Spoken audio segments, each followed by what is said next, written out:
halka waa bisi jaamaca sadarkiisaan ciidankii waa lagala wareegay xabadda ridayay raggii xabadda ridayay waa lagala wareegay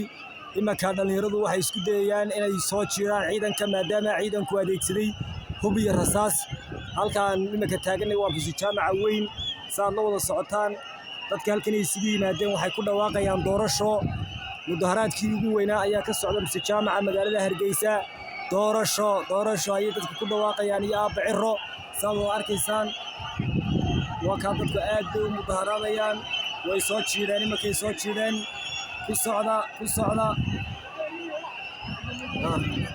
doorasho ay dadku leeyihiin waa kuwa suti gaashan ciidamadii rafisaasta ridayay aad iyo aad baa loo soo jiiday waa ka ku socda